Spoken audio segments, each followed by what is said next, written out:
Du jazz au classique, entre musique écrite et improvisée, le bassiste Timothy Verdesca et l'orchestre classique Nexus présenteront 2 concerts à Genève au studio Ansermet et à Lausanne à la salle Paderewski les 24 et 25 septembre. Un dialogue poétique et expressif. On en parle avec vous. Tim, bonjour, merci d'être avec nous. Bonjour, merci de me recevoir. Avec grand plaisir. Alors expliquez-nous comment est né ce projet. Ce projet, c'est d'abord la rencontre avec, entre 2 univers, classique et jazz. Et c'est aussi la rencontre avec un ami qui m'est cher et que j'ai depuis longtemps, Alexandre Mastrangelo, qui est un compositeur et un arrangeur. Et puis on a toujours voulu faire de la musique ensemble, de mélanger nos 2 univers. Et voilà, on en a discuté un peu l'année dernière, et puis l'occasion nous a été donnée de jouer avec l'orchestre Nexus, que Alexandre connaissait. Et c'est comme ça que le projet est né. Puis la première a eu lieu à la Fête de la musique l'année passée, à la cour de l'histoire, du musée d'art et d'histoire naturelle. Voilà. C'est les images qu'on a, c'est ça? Exactement, les images elles sont tirées de là. Ouais, alors on va les voir.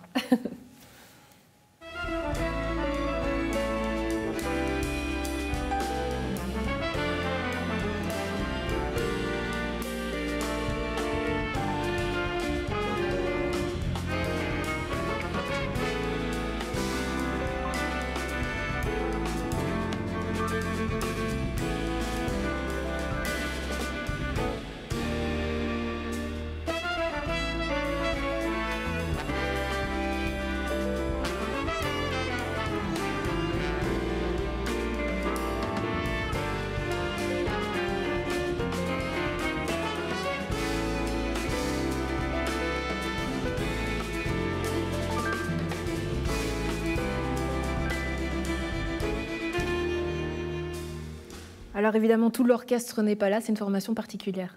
Oui, là on n'a que les cordes. C'est vrai que l'orchestre Nexus, c'est un grand orchestre. Je pense à un orchestre symphonique avec évidemment des cuivres, des percussions aussi. Et là on s'est contenté, mais ça va déjà très bien, des cordes. Ça sonne très bien comme ça. Alors on sait que dans l'univers classique, c'est toujours un univers qui est très codifié, parfois même restrictif. Et vous, finalement, avec le jazz, vous avez voulu chambouler tout ça, j'ai envie de dire. Est-ce que c'était facile de travailler, de changer un peu les codes classiques? Oui et non. C'est-à-dire, en fait, dans cette composition, enfin dans cette œuvre, il y a une partie de musique écrite. Donc ça, voilà, ça on ne peut pas vraiment le changer. Puis on joue ce qui est écrit. Et puis il y a aussi une place à l'improvisation pour le quintet de jazz, pour pouvoir s'exprimer à travers des solos ou des choses comme ça. Et selon vous, qu'est-ce que le jazz il apporte à cet univers du classique ou vice-versa? Ouf, ça c'est un grand débat, mais justement, je pense qu'il y a un respect mutuel des 2 univers, des 2 genres.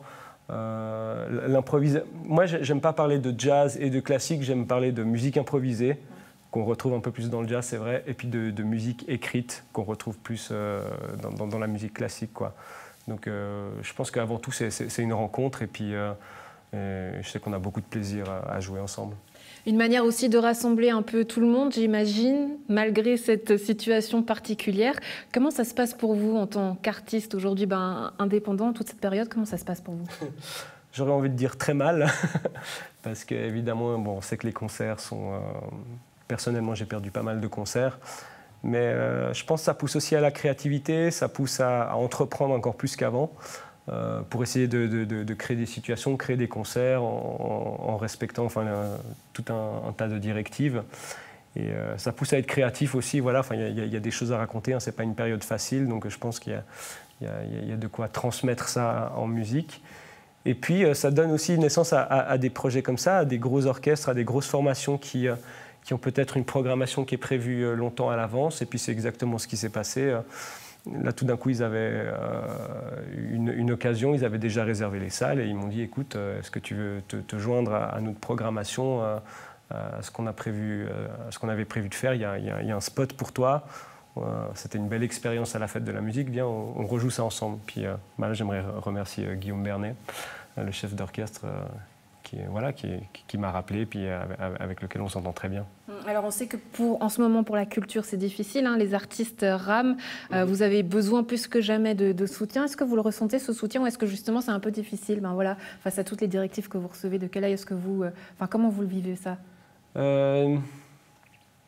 Ouais, le soutien, enfin, ce que je remarque, moi je suis plutôt un musicien de scène qui a l'habitude de voyager en fait, même de changer de continent. J'ai fait ça beaucoup ces dernières années.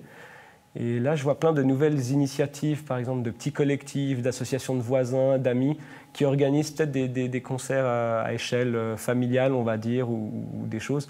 Donc ça, je trouve aussi que c'est un soutien. C'est-à-dire qu'il y a plein de nouvelles initiatives qui se créent dans des proportions beaucoup plus petites, mais qui permettent aussi aux musiciens de jouer, de s'exprimer, puis aux gens de profiter d'un bon moment. Donc c'est une forme de soutien, et puis je crois que c'est dans tous les domaines, il faut revenir au local, au bio, et puis donc c'est pareil pour la musique.